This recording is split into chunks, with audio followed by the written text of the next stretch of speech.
बस करो जी। हेलो समझ खान यार हाँ जी नहीं कोई दुआ में भी कुछ बनना सुनो आप ही कर रहा हूँ दो वीडियो बनाएंगे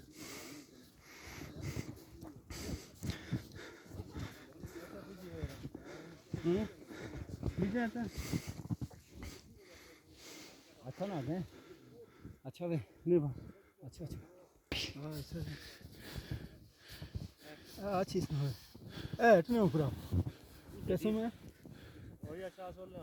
चलो इतने में सारे